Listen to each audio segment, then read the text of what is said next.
I don't think it's been more than a week since I did my first Nike Lebron 18 video, and here I am doing my second Nike Lebron 18 video. A week ago, it wasn't these guys, it was these guys, the James gangs that were dropping, and because I'd done the Nike Lebron 17 James gangs as a video, I thought it would be great to do the 18s, and that was my first Lebron 18 video to bring to the channel and compare it to last year's version. And it was really interesting. That video, I really enjoyed doing it because to me it seemed like last year's shoe and this year's shoe had almost been flipped in the way that they were balanced and designed. So it was a really interesting kind of makeup of last year's shoe and this year's shoe. In fact, I think I've probably put the thumbnail behind me here, and I tried to do that thing where I cut a picture of the 17 and the 18 and then hybrid them together in the thumbnail for that video. So it was great to do that, great to talk about LeBron shoes.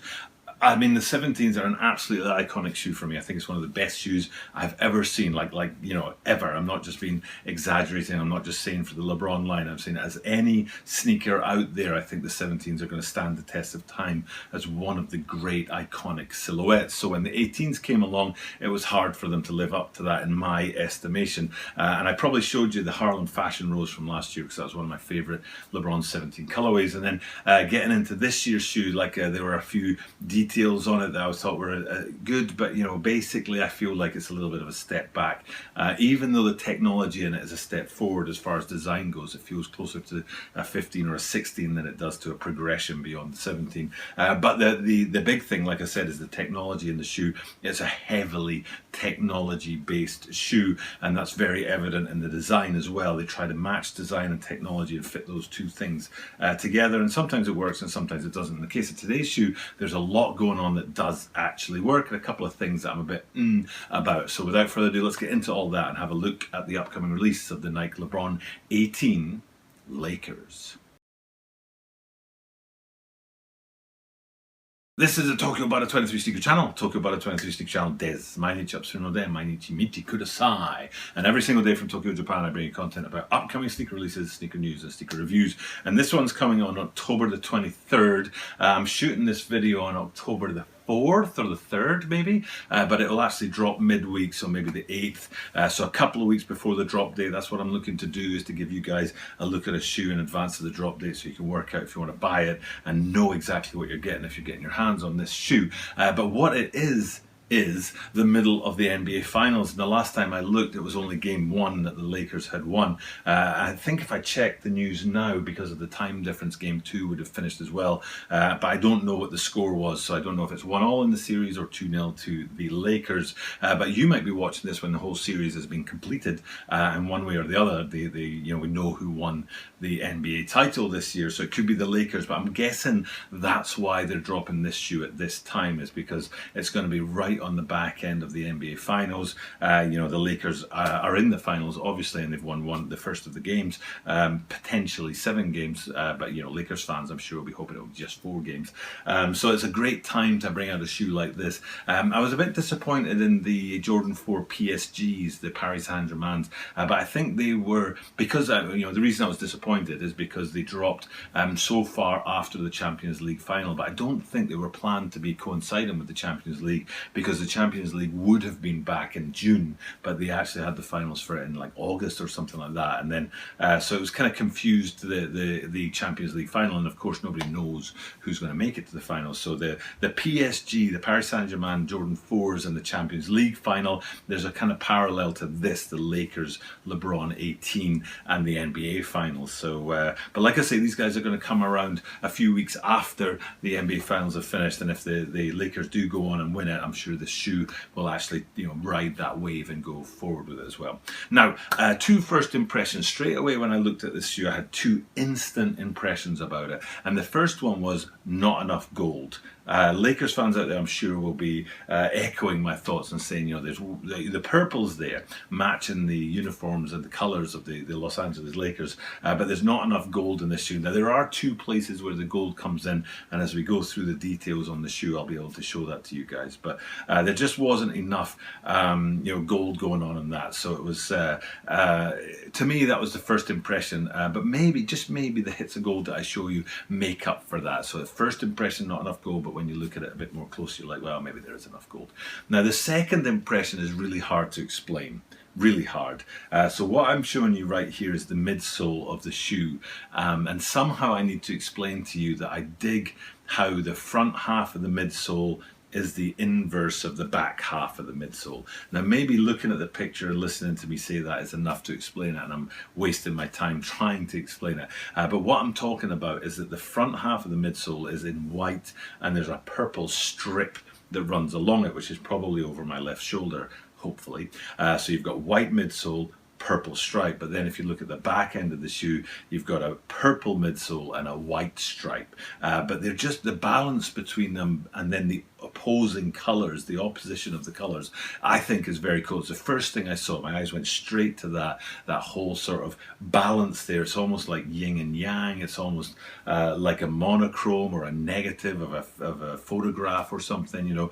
But the white midsole at the front with the purple stripe, and then the purple midsole at the back with the white stripe. And now, since we're talking about that, it's important to actually look closely at that white stripe on the back. And here is a better shot of that, and you can see some writing there. And what it says is from the city of Akron, Ohio, which is LeBron James's hometown. I think it's very cool that he calls out his hometown and supports his hometown in this kind of way. He actually does a lot, you know, of community outreach work in his hometown, including owning a school. I think it might be a school for disadvantaged children or children at risk or something like that as well. So it's not just a school; it's also you know, got really social justice elements to it. So, but in terms of the shoe, you know, that white stripe across the back that's balanced out by the purple at the front, I think is very, very cool.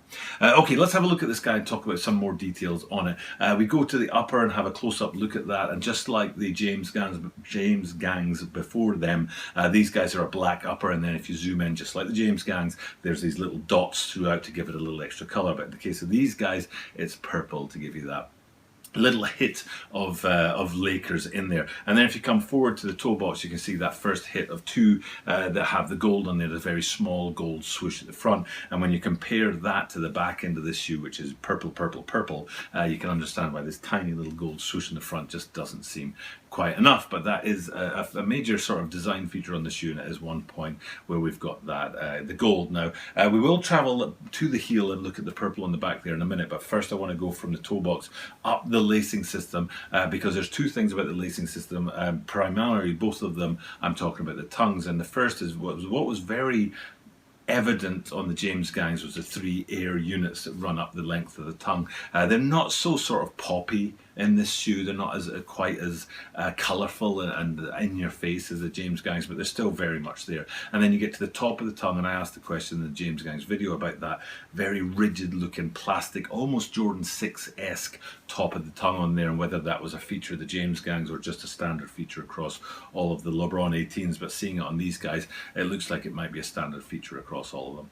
And then it's not too far to go back around to that heel, like I was saying, because it's purple, purple, purple. We've got the purple branding on the purple heel, but more than that, it's just such a huge chunk of purple, and it really is this part of the shoe where the purple is housed. And when you look how much purple is there, and you think about how much gold is on the toe box and that tiny swoosh, you're like, there's an imbalance there. But what isn't imbalanced is if we actually go around to the medial side. It's one of my favorite things about LeBron 18s is that the swoosh is on the medial side and kind of hidden, but very cool, and it is a larger than the toe box gold swoosh on the medial side, and then there's that two-tone effect to it because of the sort of gradient and texture that you get in that swoosh.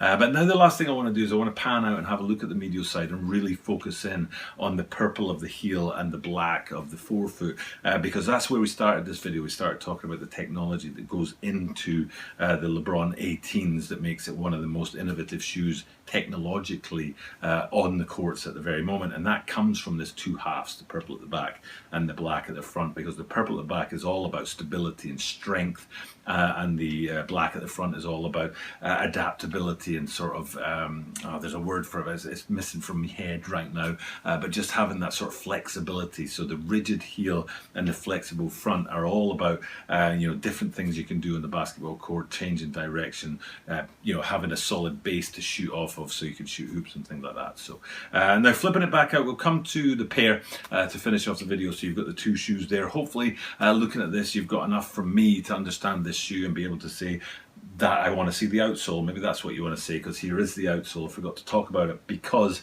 it's a very simple outsole. Sometimes outsoles, especially these days, there's an awful lot going into outsole design. It used to be that each segment on an outsole could have its different colors, but now they've updated technology to actually make it so that you can color an outsole in a variety of different ways, which they haven't done here. It's a very simple outsole, all white. But if you go back to that James Gang video that I did, you'll see that that outsole was anything but all white. So anyway, back to the pair to finish this video off. Hopefully I've given you enough information about the shoe if you're thinking about getting your hands on it and you're looking at it and saying, you know what, there are enough details there. I like the, the hits on there, especially the little hits of gold against the big hits of purple. Maybe that's your thing. For now though, it's time for me to sign off. It's mid-afternoon on Saturday and I've just shot 2 videos back to back that will come out on the channel midweek. And that means I'm ahead of the game a little bit. I've got some videos in stock, which gives me a bit of flexibility and freedom to get this done the way I wanted to get done. So now, finishing off, thanking you guys for checking out the content, and I'll say the thing that I say at the end of every single video, which is I do this every single day, everyday sneaker content, and that means that you are guaranteed to see me tomorrow.